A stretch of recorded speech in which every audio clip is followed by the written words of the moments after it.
Batting abilities में तो कोई कंपैरिजन नहीं बनता है बाबर और विराट कोहली का। बट अगर हम बाबर और विराट कोहली के माइंड सेट के बारे में बात करेंगे तो वहां पे बस सिर्फ इतना फर्क है जितना इंडिया और पाकिस्तान क्रिकेट में फर्क है। मैं आपको एक एग्जांपल दूंगा विराट और बाबर की। पहले विराट की देता हूं। विराट कोहली का ये T20 वर्ल्ड कप जो है वो बहुत बुरा गया। पूरा टूर्नामेंट जो था वो विराट का बुरा गया। विराट से रन नहीं बने। बट विराट कोहली अगर आप देखोगे हर मैच में जो आते थे वो मार दहाड़ की कोशिश में रहते थे। अब वो पता क्यों?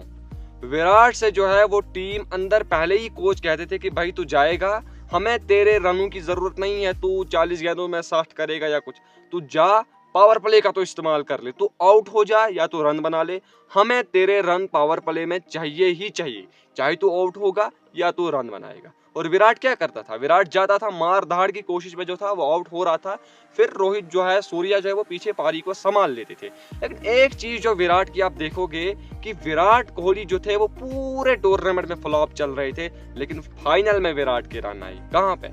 जहां पे मैटर बड़े होते हैं वहां विराट खड़े होते हैं। मैं आपको आगे इसको पूरे तरीके से एक्सप्लेन करके दिखाता हूं। विराट कोहली जब फाइनल में पहला ओवर खेलते हैं, मार्को जेनसन को जो है वो 3 चौके मारते हैं।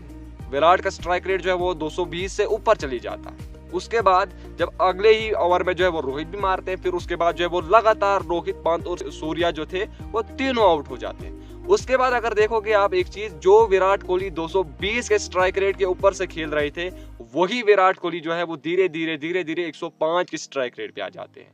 विराट से अंदर से ही कहा जाता है कि ड्रेसिंग रूम से कि भाई अब हमें तेरे रन नहीं चाहिए, अब हमें तेरा स्ट्राइक रेट नहीं चाहिए, तू 100 के स्ट्राइक रेट से खेल, तू 90 के स्ट्राइक रेट से खेल, लेकिन हमें तू 18 ओवर तक पिच पे दिखना चाहिए।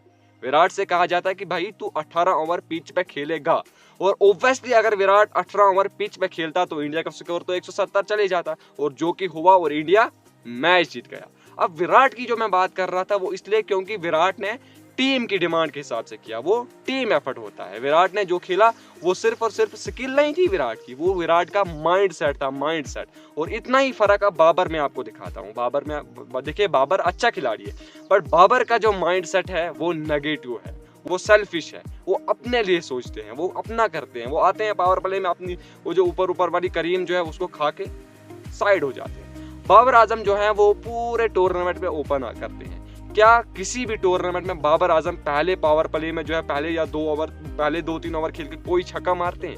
वो नहीं मारते हैं, वो रिस्क नहीं लेते। हाँ, चौके शौके मार लेते हैं क्योंकि वो तो आपको पता है वो लग जाते हैं। पावर प्ले होगा तो भाई ऑब्वियसली, जैसे मोहम्मद हारिस ने कहा था ना कि भाई मैं भी ओपन करूंगा तो मैं भी तो 50 मार जाऊं। ये कौन सी बड़ी बात है पावर प्ले में जाके 50 मार। खैर, फिर हारिस दोबारा दिखे ही नहीं टीम में क्योंकि उसने बाबर को लगा मेरे लिए कहा, इसने साइड ऑफ कर दिया हारिस को।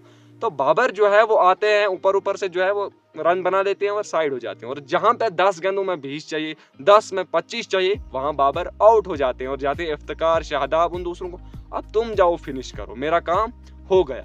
बस इतना ही फर्क जो है वो विराट और बाबर में है कि विराट टीम की डिमांड के हिसाब से खेल रहे थे। उससे कहा गया कि भाई हमें तू पूरे 10 के 10 इनिंग में फ्लॉप चाहिए, तू फ्लॉप हो जा, बट हमें तेरा 200 का स्ट्राइक रेट चाहिए। बट जहां पे रोहित, पंत और सूर्या तीनों आउट हो जाते हैं, वहां विराट कोहली जो है वो 100 के स्ट्राइक रेट से ही पहले खड़े होते हैं। और जब 17वां ओवर आता है, विराट कोहली उसमें जो है वो चार्ज करते हैं और टीम को 170 के टोटल पे ले जाते हैं, जो कि उस पिच के हिसाब से बहुत बड़ा टोटल था। बस इतना ही फर्क है विराट और बाबर में। उसके अलावा आप किसके फैंस हैं? बाबर के फैन होंगे या विराट के फैन होंगे? बट मैं रियलिटी बता रहा हूँ कि अगर बाबर और विराट में कोई फर्क है, बस वो इतना है कि विराट जो है वो टीम का सोचते हैं और बाबर जो है वो अपना सोचते हैं।